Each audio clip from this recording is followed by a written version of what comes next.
ಪರೀಕ್ಷೆ ಅಕ್ರಮದ ಬಗ್ಗೆ ಸಂಸತ್ತಿನಲ್ಲಿ ಚರ್ಚೆ ನಡೆಸುವಂತೆ ಆಗ್ರಹಿಸಿ ನವದೆಹಲಿಯಲ್ಲಿ ಪ್ರತಿಭಟನೆ ನಡೆಸಿದ ಲೋಕಸಭೆ ವಿರೋಧ ಪಕ್ಷದ ನಾಯಕ ರಾಹುಲ್ ಗಾಂಧಿ ಅವರ ಬಂಧನ ಖಂಡಿಸಿ ಕೊಡಗು ಜಿಲ್ಲಾ ಕಾಂಗ್ರೆಸ್ ವತಿಯಿಂದ ಮಡಿಕೇರಿಯಲ್ಲಿ ಬೃಹತ್ ಪ್ರತಿಭಟನೆ ನಡೆಯಿತು.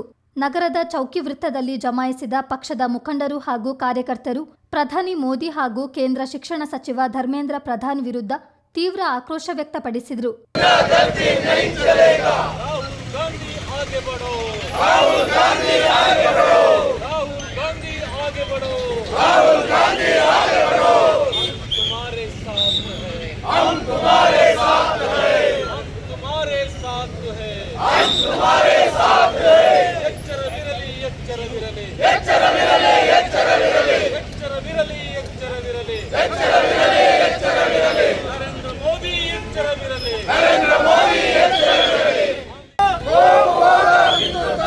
ಜನರನ್ನು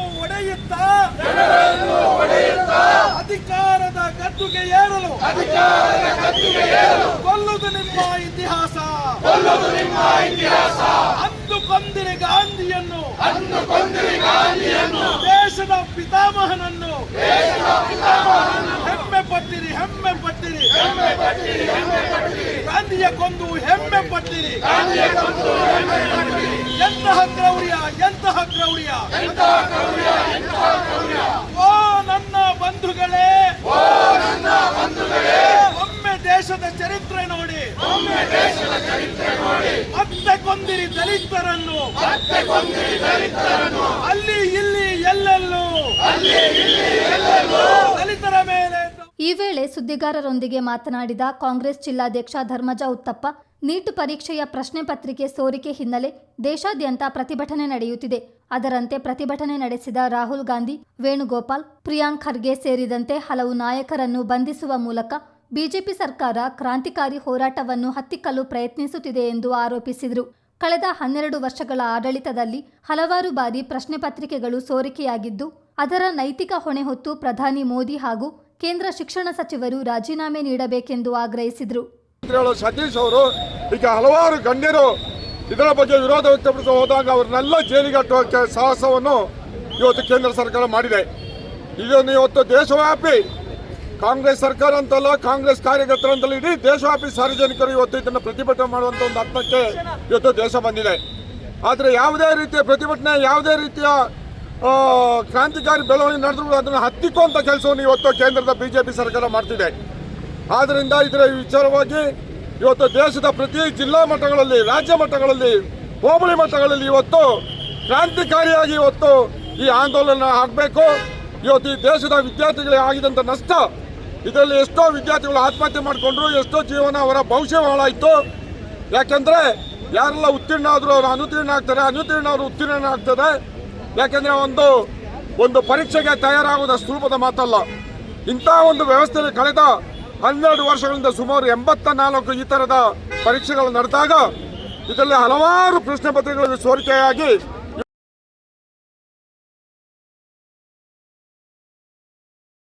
ಬಳಿಕ ಪ್ರತಿಭಟನಾಕಾರರು ಚೌಕಿ ವೃತ್ತದ ಎರಡೂ ಬದಿಯ ರಸ್ತೆಯನ್ನು ತಡೆದು ಕೆಲಕಾಲ ಧರಣಿ ನಡೆಸಿದರು. ಇದರಿಂದ ವಾಹನಗಳು ಸಾಲುಗಟ್ಟಿ ನಿಂತು ಸಂಚಾರ ಅಸ್ತವ್ಯಸ್ತಗೊಂಡಿತು. ವಾಹನ ದಟ್ಟಣೆ ಹೆಚ್ಚಾಗ್ತಿದ್ದಂತೆ ಪ್ರತಿಭಟನೆಯನ್ನು ಅಂತ್ಯಗೊಳಿಸುವಂತೆ ಪೊಲೀಸರು ಪ್ರತಿಭಟನಾಕಾರರ ಮನವೊಲಿಸಲು ಮುಂದಾದರು. ಆದರೆ ಘೋಷಣೆಗಳನ್ನು ಮುಂದುವರಿಸಿದ ಕಾರ್ಯಕರ್ತರನ್ನು ವಶಕ್ಕೆ ಪಡೆಯಲು ಮುಂದಾದಾಗ ಪ್ರತಿಭಟನಾಕಾರರು ಮತ್ತು ಪೊಲೀಸರ ನಡುವೆ ತಳ್ಳಾಟ ನೂಕಾಟ ನಡೆದು ಒಂದು ಗುಂಪಿನ ಕೆಲ ಪ್ರತಿಭಟನಾಕಾರರನ್ನು ಪೊಲೀಸ್ ವಾಹನದಲ್ಲಿ ಬಂಧಿಸಿ ಕರೆದೊಯ್ಯಲಾಯಿತು. ಮತ್ತೊಂದು ಬದಿಯಲ್ಲೂ ಪ್ರತಿಭಟನೆ ಶಾಂತಗೊಳ್ಳದ ಹಿನ್ನೆಲೆ ಕೆಲ ಮಂದಿಯನ್ನು ವಶಕ್ಕೆ ಪಡೆದು ನಂತರ ಬಿಡುಗಡೆಗೊಳಿಸಿದರು.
ಪ್ರತಿಭಟನೆಯಲ್ಲಿ ಪಕ್ಷದ ಮುಖಂಡರಾದ ಟಿಪಿ ರಮೇಶ್, ತೆನ್ನಿ ರಮೈನ, ವಿಪಿ ಶಶಿಧರ್, ಸೂರಜ್ ಹೊಸೂರು, ಪ್ರಕಾಶ್ ಆಚಾರ್ಯ, ಕೊಟ್ಟಮುಡಿ ಹಂಸ ಸೇರಿದಂತೆ ಮತ್ತಿತರರು ಪಾಲ್ಗೊಂಡಿದ್ದರು.